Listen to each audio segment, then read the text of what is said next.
Alhamdulillahirabbil alamin. Wassalatu wassalamu ala rasulihil amin wa ala alihi wa ashabihi ajma'in, amma ba'd. Ikhwani fillah rahimani wa rahimakumullah. Pada pembahasan yang lalu kita telah mempelajari adab yang kelima. Yang inti dari adab yang berapa? Keempat. Nah, inti dari adab keempat ini apa? Adab yang keempat, intinya bagaimana? Intinya ya Maulana.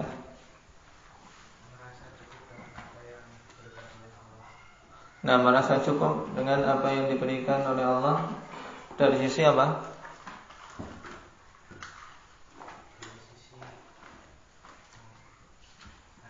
Perkara duniawi, harta, perkara-perkara dunia.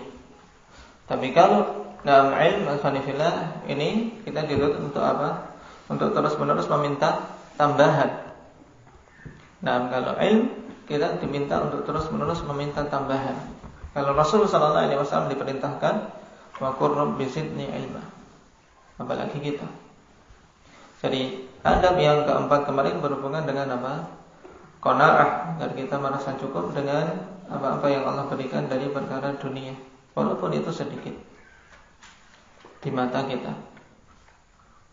Dan juga apa? Menjauhkan diri dari apa? Hal-hal yang memalingkan dari menuntut ilmu. Nah, dari menyibukkan diri dan memecah konsentrasi. Sekarang kita masuk pada adab yang kelima. Al-khamis, an yaqsima awqatal lailihi wa naharihi wa yaghtanima ma baqiya min umri. Hendaknya dia membagi waktu-waktu malam dan siangnya dan betul-betul memanfaatkan apa-apa yang tersisa dari umurnya. Baik. Jadi adab yang kelima ikhwani fillah berhubungan dengan masalah apa? Manajemen waktu. Bagaimana seorang memanage, mengatur waktu yang Allah Subhanahu wa taala berikan untuk ilmu. Karena sama-sama orang diberi 24 jam ikhwani fillah dalam sehari semalam. Tapi dalam 24 jam tersebut ada orang yang mampu melakukan amalan banyak dan mengambil faedah banyak, dan sebagiannya lagi ada yang tidak dapat apa-apa, sebagian lagi bingung untuk apa. Ya, tidak, sebagian bingung untuk apa. Akhirnya pergi ke tempat-tempat maksiat. Alasannya apa? Untuk menghabiskan waktu. Bingung menghabiskan waktu. Dan pergi katanya tamasya, pergi rekreasi untuk apa? Untuk menghabiskan waktu. Yang lain lagi pergi mancing untuk menghabiskan waktu. Nah, ini tidak tahu memanage waktu bagaimana. Padahal waktu ikhwanifillah adalah apa? Adalah modal kita. Makanya seorang talib dan secara umum seorang muslim ikhwanifillah harus punya manajemen waktu yang bagus, punya pengaturan waktu yang bagus. Dan ini termasuk adab yang ditegaskan oleh Imam Ibnu Jama'ah rahimahullah ta'ala di sini, yaitu an yaksima awqata lailihi wa nahari. Hendaknya dia membagi waktu-waktu malam dan siangnya. Kemudian apa? Setelah dibagi ya wa yaghtanima ma baqiya min umuri. Dia betul-betul apa? Memanfaatkan yang tersisa dari umurnya. Naam. Kenapa? Fa inna baqiyatal umuri la qimata lahu. Tayyib.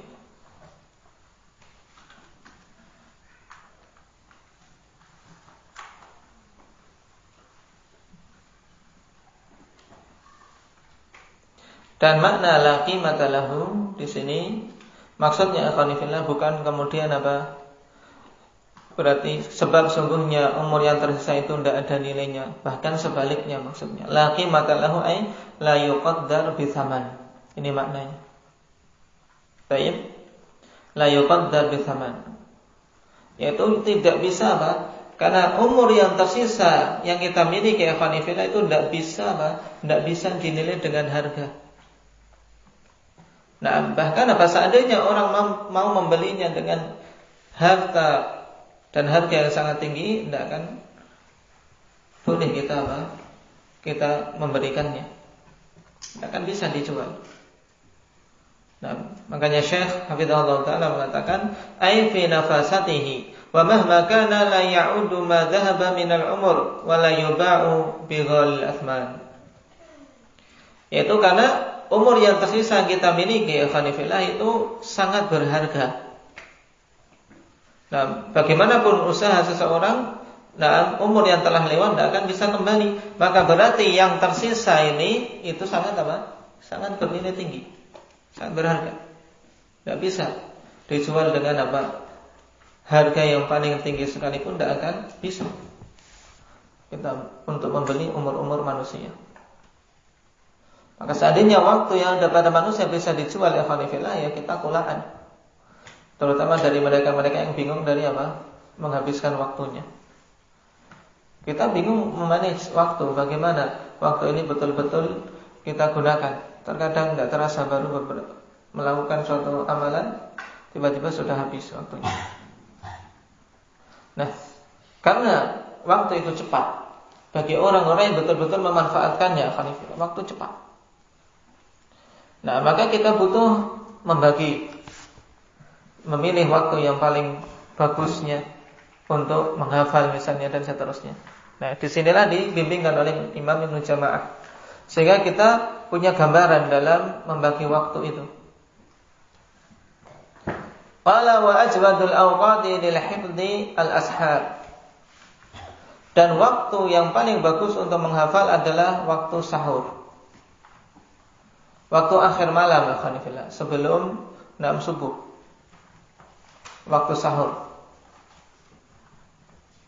Nah, dan ini terasa kalau antum ingin betul-betul memiliki hafalan bagus.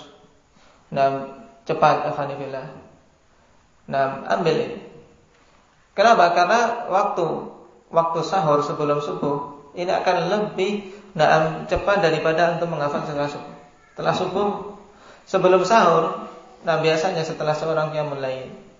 Kita rasakan di situ kalau Ramadan saja ngantuknya tidak terlalu berat melebihi pada subuh, ya tidak.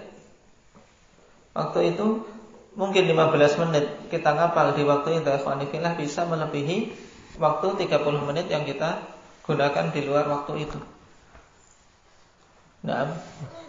Maka beliau katakan ajwadul awqati lil hifdzi al-ashar. Waktu yang paling bagus untuk menghafal yaitu waktu sahur. Tentunya setelah seseorang mengambil bagian dari witir dan istighfar. Karena amalan utama pada waktu itu ya salat dan juga memperbanyak istighfar itu. Allah katakan wabil asharihum yastaghfirun. Dan orang-orang yang di waktu sahur mereka beristighfar. Tayyib. Walil bahthi al-abkar.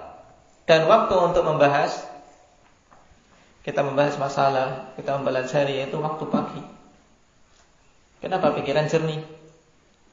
Kita mau belajar, membahas waktu pagi. Pikiran masih hening, belum sibuk dengan yang lain, juga kita baru istirahat. Suasana pagi juga membuat konsentrasi.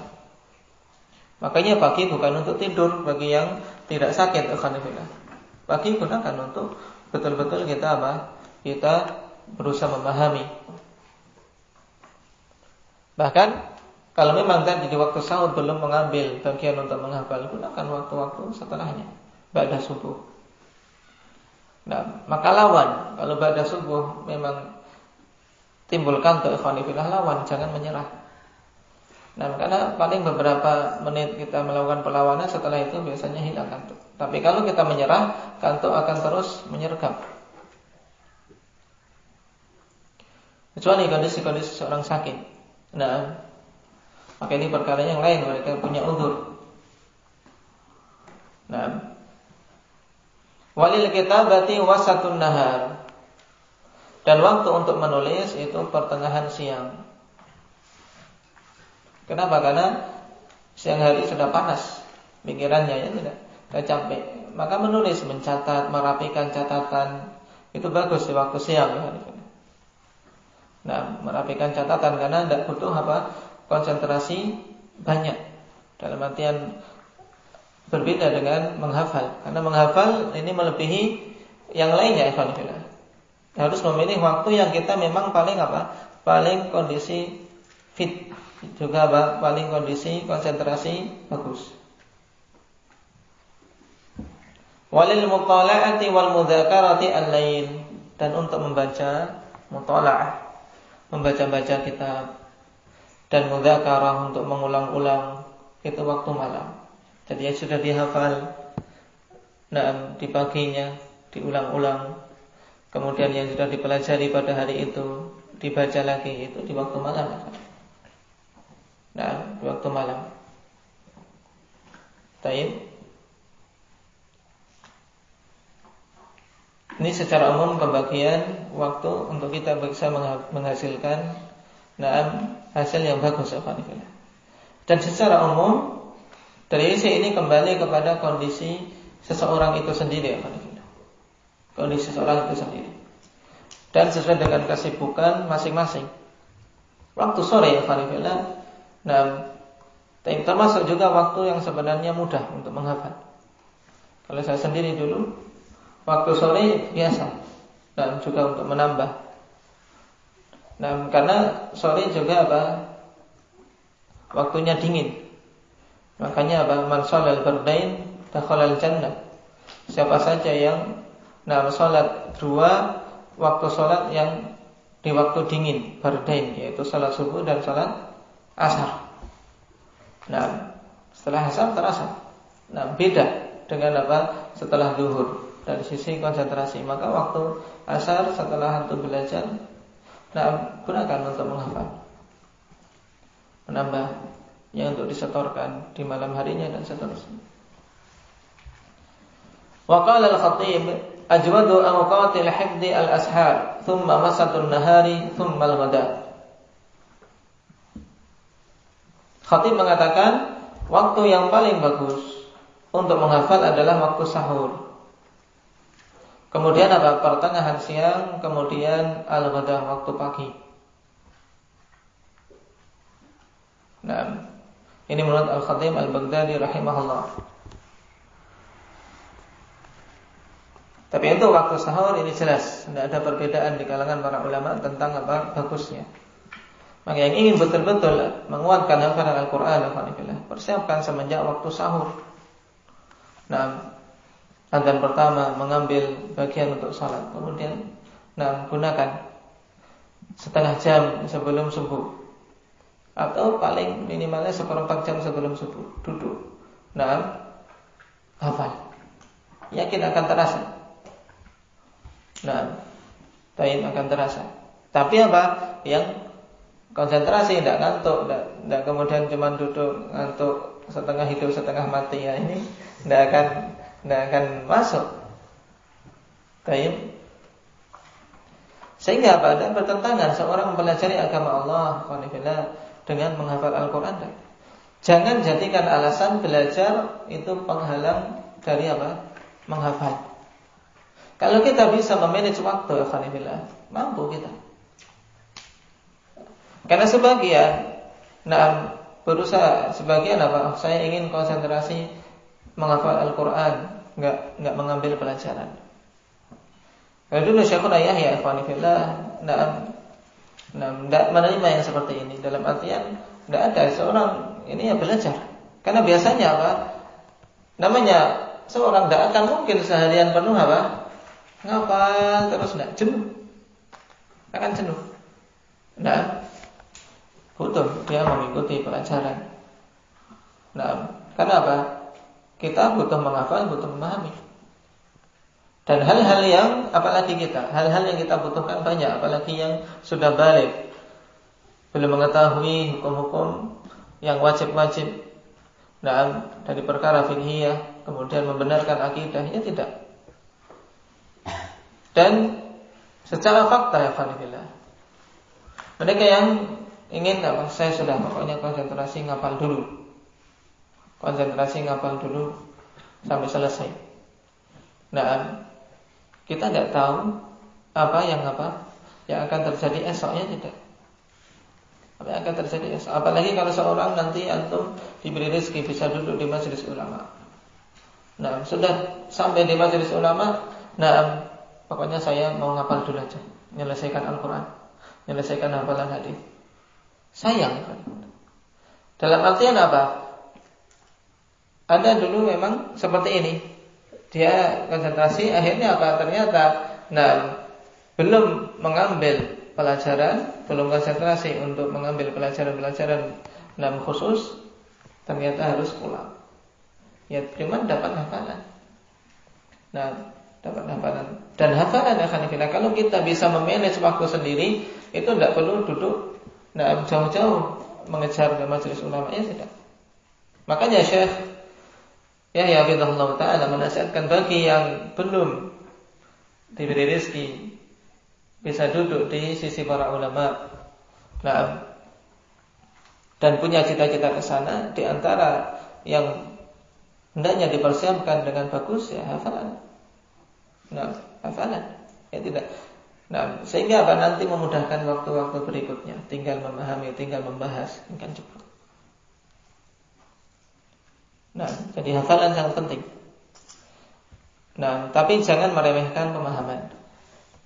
Nah, jangan meremehkan pemahaman. Karena hafal tanpa paham ini juga tidak ada faedahnya. Ya.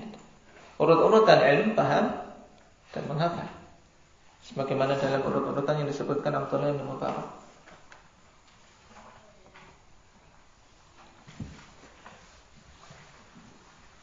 Qala wa hifdzul laili anfa'u min hifdzin nahar.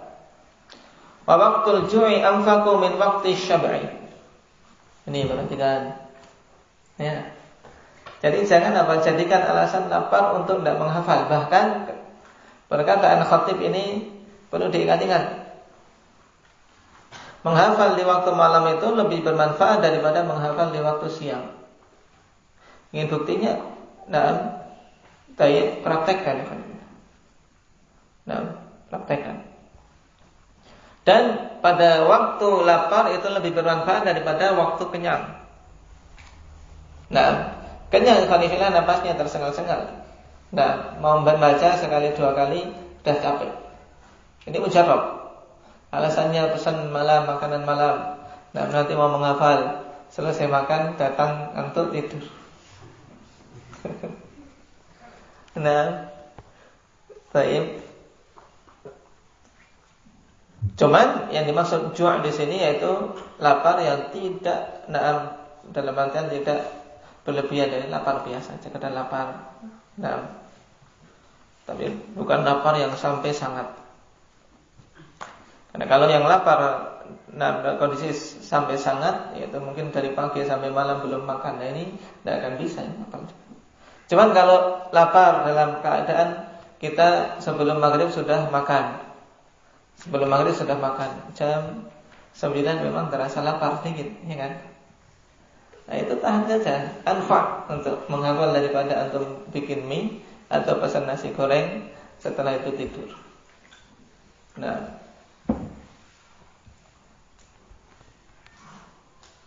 qala wa ajwadu amakinil hifdi al-ghuraf wa kullu mawdi'in ba'idin 'anil mulhiyat. Dan sebaik-baik tempat untuk menghafal adalah apa? Ghuraf, yaitu kamar-kamar, dalam artian yang dia terjauh dari hal-hal yang melalaikan. Dan tidak syak bahwasanya masjid al-Khalifah termasuk sebaik-baik tempat dalam masalah ini. Selain karena keberkahannya, juga karena kebersihannya, juga dia akan bisa menggabungkan banyak ibadah. Akan bisa menggabungkan banyak ibadah.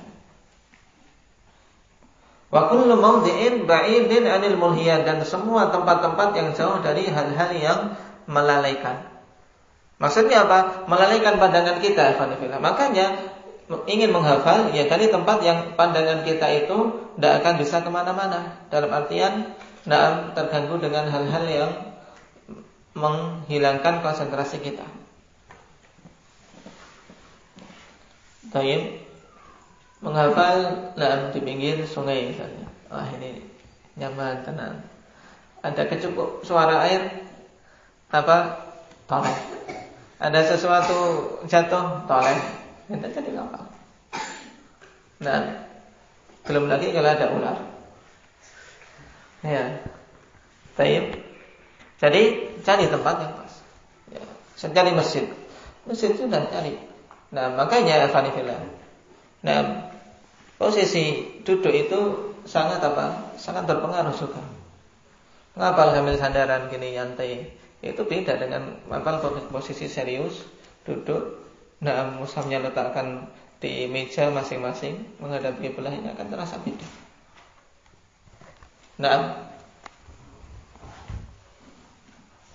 Qala wa laysa bimahmudin al-hibdu bihadratin nabati wal khudrati wal anhari wa qawari'it turuqi wa dajijil aswat. Bukan termasuk perkara yang terpuji menghafal dalam bihadratin nabat, yaitu di hadapan tumbuh-tumbuhan, dalam artian dia di dekat tumbuh-tumbuhan, wal khudrah, dan perkara-perkara yang hijau di pinggir persawahan, khanifillah. Juga anhar, di sungai-sungai, dan di tepi-tepi jalan, dan pada kondisi suara-suara gaduh. Ini memang sulit untuk bisa menghasilkan hafalan yang bagus.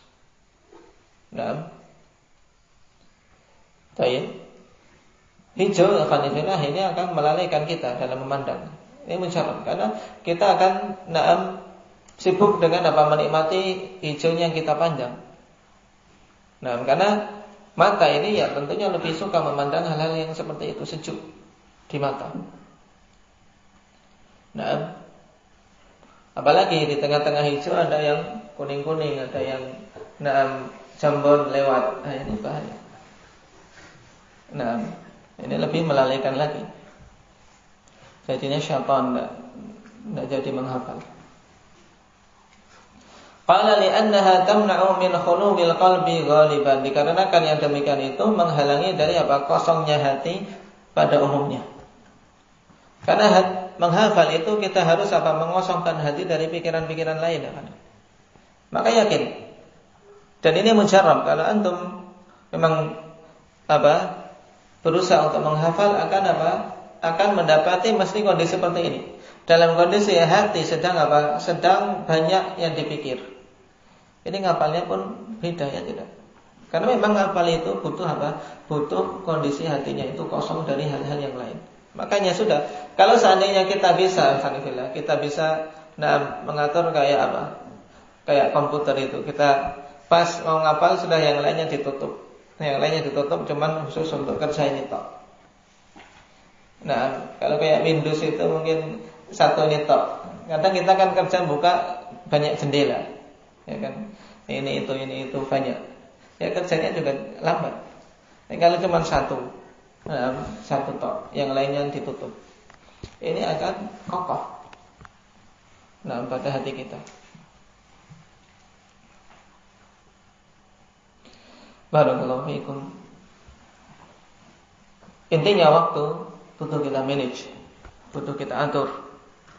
Maka diatur alhamdulillah. Kalau ingin betul-betul menghasilkan dari apa-apa yang Allah berikan dari waktu ini, karena yamna Adam innama anta ayyam. Kullama dhahaba yawmun dhahaba ba'duk. Wahai anak Adam, kamu ini adalah kumpulan hari-hari. Ya, kita ini ibarat kumpulan hari-hari. Setiap satu hari lewat berarti diri kita itu ibarat berkurang sebagian kita. Kenapa? Karena umur kita ya di hari-hari ini. Kalau satu hari lewat berarti umur kita berkurang, ya tidak. Ibaratnya bagian dari tubuh kita sudah berkurang sampai habis tatkala ajal sudah ditetapkan dan sudah sampai pada ajalnya. Apalagi yang baru belajar di waktu usia sudah dewasa, sudah balik, maka ini butuh mengejar. Butuh mengejar. Mengejarnya bukan merangkak, tapi butuh berlari. berlari.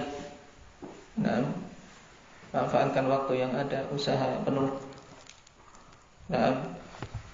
Tayyib. Nasallallahu alaihi wa sallam.